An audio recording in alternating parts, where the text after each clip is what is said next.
This is TradeFlow News, bringing you relevant news and insights from around the world. TradeFlow News, enabling trade for SMEs and economies worldwide. These are some of the key topics that we will be looking into in today's program.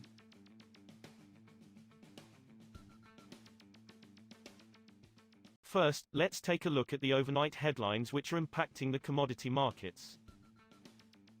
President Joe Biden's administration on Friday denied almost all outstanding petitions from oil refiners asking to be exempted from mandates that require them to mix biofuels into their fuel. The Environmental Protection Agency, EPA, which has the authority to issue the exemptions, denied 26 petitions from 15 small refineries who applied for waivers for the 2016 to 2018 and 2021 to 2023 compliance years, the agency said on Friday. There are still 2 pending petitions. The agency also disclosed which oil refiners submitted petitions in July 2022 or later, as well as which oil refiners are participating in an alternative compliance schedule that allows them flexibility in complying with biofuel blending laws. Oil prices fell more than $1 a barrel on Friday as the dollar strengthened and oil traders booked profits from a strong rally, with crude benchmarks recording their third straight weekly gain.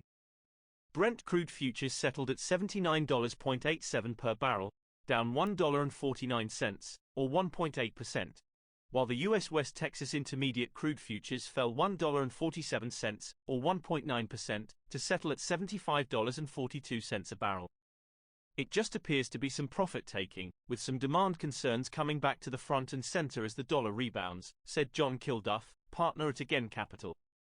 Moving on to the top news in the energy sector. Russian oil exports from Western ports are set to fall by some 100,000 to 200,000 barrels per day next month from July levels, a sign Moscow is making good on its pledge for fresh supply cuts in tandem with OPEC leader Saudi Arabia, 2 sources said on Friday, citing export plans.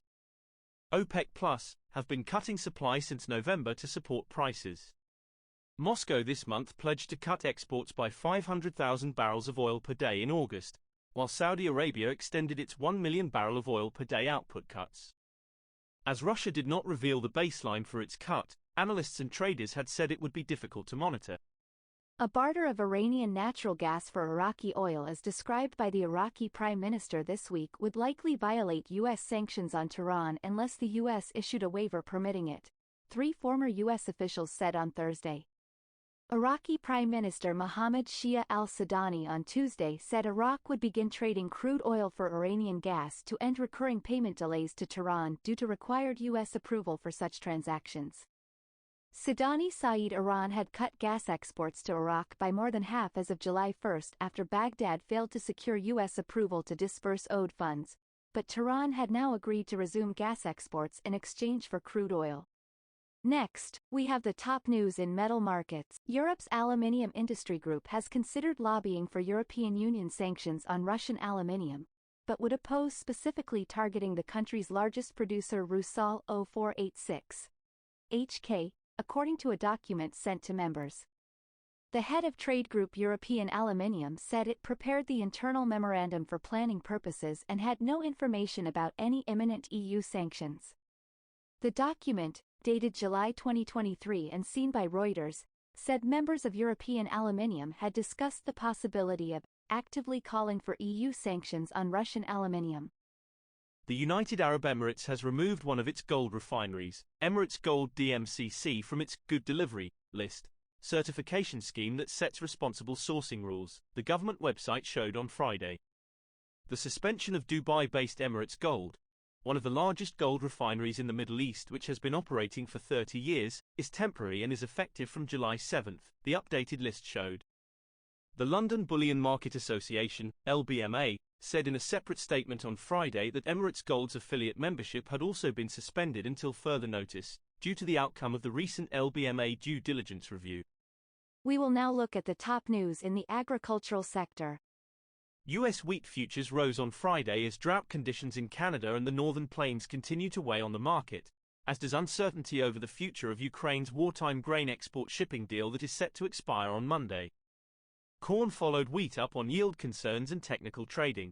Old crop soybeans fell and new crop soybeans ticked up, as investors continue to question the massive harvests forecast in the U.S. Agriculture Department's most recent production outlook.